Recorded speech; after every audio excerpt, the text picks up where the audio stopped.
ভয়ঙ্কর চ্যালেঞ্জে ইসরায়েল ফিলিস্তিনের গোপন তথ্য ফাঁস। এদিকে জম্মু কাশ্মীরে ভারতীয় সেনা শিবিরের সন্ত্রাসী হামলা, আধা ঘণ্টা গোলাগুলি। আরও থাকছে চীনের উপর শুল্ক আরোপের নতুন সিদ্ধান্ত ট্রাম্পের। জানিয়ে দিব ইসরায়েলি কারাগার থেকে 200 ফিলিস্তিনের মুক্তি। আরও জানিয়ে দিব ইরান ইসরায়েল সংঘাত বন্ধের পক্ষে ট্রাম্প। সর্বশেষে জানিয়ে দিব সুদানের হাসপাতালে ড্রোন হামলা, 30 জনের মৃত্যু। ভয়ঙ্কর চ্যালেঞ্জে ইসরায়েল ফিলিস্তিনের গোপন তথ্য ফাঁস। ফিলিস্তিনের স্বাধীনতাকামীদের সংগঠন হামাসের গোপন তথ্য ফাঁস করেছে মার্কিন গোয়েন্দা সূত্র। ফলে ইসরায়েলের সামনে ভয়ঙ্কর চ্যালেঞ্জ দেখা দিয়েছে। শনিবার বার্তা সংস্থা রয়টার্সের প্রতিবেদনে সব তথ্য জানানো হয়েছে। দুটি সূত্রের বরাত দিয়ে মার্কিন গোয়েন্দা সংস্থা জানিয়েছেন, গাজায় যুদ্ধ শুরুর পর হামাস 10 থেকে 15,000 সেনা যুক্ত করেছে। ফলে গোষ্ঠীটি এখনও ইসরায়েলের জন্য হুমকি হিসেবে রয়েছে। সূত্র জানিয়েছে, নতুন সেনা যুক্ত করলেও যুদ্ধ চলাকালে প্রায় একই সংখ্যক সেনা নিহত হয়েছে, যদিও এর আগে এমন কোনো তথ্য প্রকাশ করেনি মার্কিন গোয়েন্দারা। বাইডেন প্রশাসনের শেষ সময়ে মার্কিন গোয়েন্দা সংস্থার তথ্য মতে হামাস সফলভাবে নতুন সদস্য নিয়োগ করেছে। তবে নতুন নিয়োগ পাওয়া সেনাদের অনেকেই তরুণ এবং প্রশিক্ষিত। ফলে সাধারণত নিরাপত্তার উদ্দেশ্যে তাদের ব্যবহার করা হচ্ছে। প্রতিবেদনে বলা হয়েছে, মার্কিন জাতীয় গোয়েন্দা পরিচালকের কার্যালয় এ বিষয়ে মন্তব্য করতে অস্বীকৃতি জানিয়েছে। এর আগে গত 14 জানুয়ারি তৎকালীন পররাষ্ট্রমন্ত্রী অ্যান্টনি ব্লিংকেন বলেছিলেন, যুক্তরাষ্ট্রের বিশ্বাস ফিলিস্তিনের এই উপত্যকায় হামাস যত সংখ্যক যোদ্ধা হারিয়েছে, প্রায় সমান সংখ্যক নতুন যোদ্ধা নিয়োগ করেছে। এদিকে তিনি স্থায়ী বিদ্রোহ এবং দীর্ঘমেয়াদী যুদ্ধের প্রস্তুতির বলেও সতর্ক করেন। এমন সতর্কবার্তা দিলেও এ বিষয়ে বিস্তারিত কোনো তথ্য দেননি। তবে ইসরায়েলি পরিসংখ্যান অনুসারে গাজায় 20,000-এর কাছাকাছি যোদ্ধা নিহত হয়েছেন। এর আগে গত জুলাইয়ে হামাসের সশস্ত্র শাখার মুখপাত্র বলেছেন, তারা হাজার হাজার নতুন যোদ্ধা নিয়োগ করতে সক্ষম হয়েছে। জম্মু কাশ্মীরে ভারতীয় সেনা শিবিরের সন্ত্রাসী হামলা, আধা ঘণ্টা গোলাগুলি। ভারতের জম্মু কাশ্মীরের একটি সেনা শিবিরের সন্দেহভাজন সন্ত্রাসীদের দেখা গেছে। এ সময় সেনাদের সঙ্গে তাদের গোলাগুলির ঘটনা ঘটে। জানা গেছে সেখানে 3 জন সন্ত্রাসী ছিলেন। ভারতীয় গণমাধ্যম টেলিগ্রাফের প্রতিবেদনে বলছে, শনিবার জম্মু কাশ্মীরের কাঠুয়া জেলায় পাহাড়ি অঞ্চলে সেনা সদস্যরা সন্ত্রাসীদের চলাফেরার আভাস পায়। স্থানীয় কাঠুয়া এলাকায় একটি অস্থায়ী সেনা ক্যাম্পে মধ্যরাতে এই ঘটনা ঘটে। পরবর্তী সৈন্যরা তাদের দিকে গুলি ছড়ে। কর্মকর্তারা জানিয়েছেন, এ সময় সন্ত্রাসীরাও পাল্টা গুলি চালায় এবং প্রায় পালাক্রমে আধা ঘণ্টা দুই পক্ষের মধ্যে গোলাগুলি চলে। তবে উভয় পক্ষ থেকে কোনো হতাহতের ঘটনা ঘটেনি বলে জানা গেছে। সন্ত্রাসীরাও কেউ ধরা পড়েনি। খুব কাছের জঙ্গলে তারা পালিয়ে গেছে বলে ধারণা করা হচ্ছে। ইতিমধ্যে সেনা সৈন্যরা সন্ত্রাসীদের খুঁজে বের করার জন্য অভিযান শুরু করেছে। খুব দ্রুত তাদের পাওয়া যাবে বলে মনে করা হচ্ছে। চীনের উপর শুল্ক আরোপের নতুন সিদ্ধান্ত ট্রাম্পের। মার্কিন প্রেসিডেন্ট ডোনাল্ড ট্রাম্প নির্বাচনী প্রচারণায় দেওয়া চীনের উপর শুল্ক আরোপের হুমকি থেকে সরে এসেছে বলে আপাতত চীনের উপর শুল্ক আরোপের কোনো পরিকল্পনা নেই। শুক্রবার বার্তা সংস্থা এপির এক প্রতিবেদনে সব তথ্য জানানো হয়েছে। এর আগে মার্কিন প্রেসিডেন্ট নির্বাচনী প্রচারণার সময় চীনের উপর কঠোর বাণিজ্যিক নীতি গ্রহণের ঘোষণা দেন ট্রাম্প। সে সময় তিনি হুমকি দিয়েছিলেন, চীনের উপর 60% শুল্ক আরোপ করা হতে পারে। এমনকি সোমবার দায়িত্ব গ্রহণের পরও জানিয়েছিলেন, 1 ফেব্রুয়ারি থেকে চীন থেকে আমদানি হওয়া সব পণ্যের উপর 10% শুল্ক আরোপ করা হতে পারে। বৃহস্পতিবার ফক্স নিউজকে দেওয়া এক সাক্ষাৎকারে ট্রাম্প বলেছেন, চীনের উপর আমাদের বেশ বড় কর্তৃত্ব রয়েছে। সেটি হচ্ছে শুল্ক আরোপের হুমকি। তারা চায় না আমরা শুল্ক বসাই।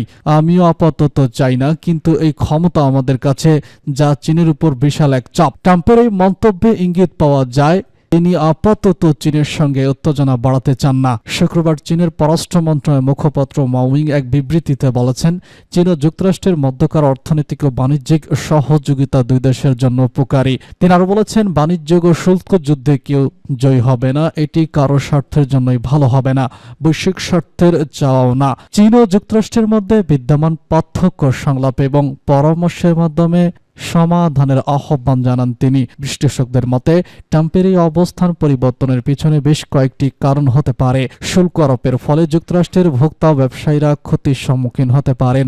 পাশাপাশি বৈশ্বিক অর্থনীতির উপর এর নেতিবাচক প্রভাব পড়তে পারে। তবে ট্রাম্পের এই মন্তব্যে দুই দেশের বাণিজ্যিক সম্পর্ক স্বাভাবিক করার একটি সম্ভাবনা দেখা দিয়েছে বলে মনোনিবেশ করেছেন তারা। প্রসঙ্গত, মার্কিন প্রেসিডেন্টের দায়িত্ব গ্রহণের পর থেকে চীন ও যুক্তরাষ্ট্রের মধ্যকার বাণিজ্যিক সম্পর্ক ক্রমাগত স্বগত উত্তপ্ত হয়ে উঠেছে। নির্বাচনী প্রচারণার সময় চীনের কঠোর অবস্থান প্রতিশ্রুতি দিয়েছিলেন ট্রাম্প, কিন্তু দায়িত্ব গ্রহণের পর দেখা যাচ্ছে বাস্তবিক পরিস্থিতি তাকে কিছুটা নমনীয় হতে বাধ্য করছে। এই পরিস্থিতি দুই দেশের ভবিষ্যৎ বাণিজ্য নীতির ক্ষেত্রে গুরুত্বপূর্ণ প্রভাব ফেলতে পারে বলে ধারণা করছেন পর্যবেক্ষকরা। ইসরায়েলি কারাগার থেকে 200 ফিলিস্তিনির মুক্তি। কারাগার থেকে 200 ফিলিস্তিনিকে মুক্তি দিয়েছে ইসরায়েল। বন্দি বিনিময় চুক্তির আওতায় তাদের মুক্তি দেওয়া হয়েছে। শনিবার আল জাজিরার এক প্রতিবেদনে সব তথ্য জানানো হয়েছে। প্রতিবেদনে বলা হয়েছে, মুক্তিপ্রাপ্ত ফিলিস্তিনি বন্দীদের স্বাগত জানাতে ও বরণ করতে রামাল্লায় জনসংখ্যা মানুষ জড়ো হয়েছেন। তারা ফিলিস্তিনের পতাকা উঁচিয়ে ধরে রেখেছেন এবং বিভিন্ন ধরনের স্লোগান দিয়েছেন। বন্দীদের বহনকারী বহরকে ঘিরে রেখেছে তারা। হামাস জানিয়েছে তারা গাজা থেকে 4 ইসরায়েলি সৈন্যকে মুক্তি দেওয়া হয়েছে। এর বিনিময়ে ইসরায়েলি কারাগার থেকে 200 ফিলিস্তিনিকে মুক্তি দিয়েছে ইসরায়েল। এসব বন্দীর তালিকা প্রকাশ করেছে হামাস। তালিকায় দীর্ঘদিন কারাভোগকারী এবং দীর্ঘ সাজাপ্রাপ্ত বন্দীরাও রয়েছেন। আল জাজিরা জানিয়েছে, কারাভুক্তদের মধ্যে 221 জন যাবজ্জীবন সাজাপ্রাপ্ত এবং 80 জন দীর্ঘমেয়াদে সাজাপ্রাপ্ত রয়েছেন। এর মধ্যে সবচেয়ে বয়স্ক 70 বছর এবং ছোট বন্দী রয়েছে 15 বছর। এর আগে যুদ্ধের চুক্তির অংশ হিসেবে প্রথম দিনে 3 জিম্বির বিনিময়ে ইসরায়েলের 90 ফিলিস্তিনি বন্দীকে মুক্তি দেয়।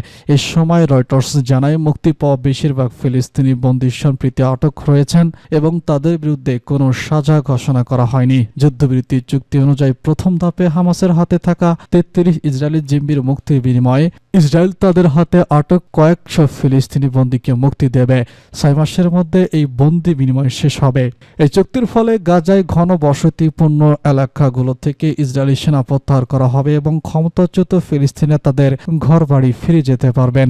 ত্রাণবাহী ট্রাকগুলোতে প্রতিদিন গাজায় প্রবেশ করতে দেওয়া হবে। চুক্তির দ্বিতীয় ধাপে হামাসের হাতে থাকা বাকি ইসরায়েলি জিম্মিরা মুক্তি পাবে এবং গাজা থেকে ইসরায়েলি সেনা পুরোপুরিভাবে প্রত্যাহার করা হবে। দ্বিতীয় ধাপে গাজা পুনর্গঠন হবে, যা কয়েক বছর সময় নিতে পারে। এছাড়া মৃত ইসরায়েলি জিম্মিদের মরদেহ ফেরত দেওয়া হবে। ইরান ইসরায়েল সংঘাত বন্ধের পক্ষে ট্রাম্প। ইরান ও ইসরায়েলের সংঘাত নিরসনের সামরিক পদক্ষেপ এগিয়ে আলোচনা ও সমঝোতার পক্ষে মত দিয়েছে মার্কিন প্রেসিডেন্ট ডোনাল্ড ট্রাম্প। হোয়াইট হাউসের ওভাল অফিসে এক নির্বাহী আদেশে সই করার সময় সাংবাদিকদের প্রশ্নের জবাবে ট্রাম্প বলেছেন, খুব ভালো হয় যদি সামরিক উদ্বেগ নিয়ে ইরান এবং ইসরায়েল সংঘাত আলোচনার মাধ্যমে নিষ্পত্তি করা যায়। খবর জেরুজালেম পোস্টের। তিনি আশা করেন ইরান একটি সমঝোতায় পৌঁছাবে, তবে তারা যদি সমঝোতা না করে তাতেও সমস্যা নেই। এদিকে ট্রাম্প নির্বাহী আদেশে হুতি বিদ্রোহীদের জঙ্গি সংগঠনের তালিকা অন্তর্ভুক্ত করার সিদ্ধান্ত নিয়েছেন। এই সিদ্ধান্তের তীব্র নিন্দা করেছে ইরান। ইরানের পররাষ্ট্র মন্ত্রণালয়ের মুখপাত্র ইসমাইল বাগাই এই সিদ্ধান্তকে ভিত্তিহীন বলে উল্লেখ করেছেন।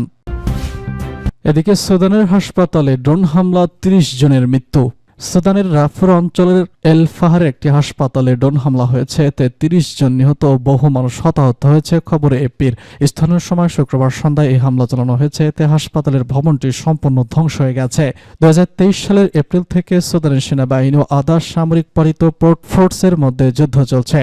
RSF বিস্তীর্ণ পশ্চিমাঞ্চলেও দারফুরের প্রায় পুরোটা দখল করেছে এবং মে মাস থেকে এল ফাশার শহরটি অবরোধ করে রেখেছে। তবে শহরটি এখনও তারা দখল করতে পারেনি, কারণ সেনাবাহিনী সমর্থিত মিলিশিয়ারা তাদের দরবার প্রতিহত করছে। চিকিৎসা সূত্র জানিয়েছে, কয়েক সপ্তাহ আগে একই ভবনটি RSF এর একটি ড্রোন হামলায় লক্ষ্যবস্তু ছিল। আরসাফের স্বাস্থ্য সেবার উপর আক্রমণ একটি স্বাভাবিক ঘটনার পরিণত হয়েছে। চিকিৎসা সংস্থা ডক্টরেট হিউম্যান রাইটস এই মাসে জানিয়েছে, এই হাসপাতালটি শহরের একমাত্র সরকারি হাসপাতাল যেখানে অস্ত্রোপচারের সুযোগ রয়েছে। এছাড়া সরকারি পরিসংখ্যান অনুসারে দেশ জুড়ে 80% বেশি স্বাস্থ্যসেবা কেন্দ্র বন্ধ হয়ে গেছে। দেশটিতে এই যুদ্ধে এখনো পর্যন্ত হাজার হাজার মানুষ নিহত হয়েছে। 1,20,00,000-এর বেশি মানুষ তাদের ঘরবাড়ি ছেড়ে পালাতে বাধ্য হয়েছে এবং লাখ লাখ মানুষ দুর্ভিক্ষের মুখে পড়েছে।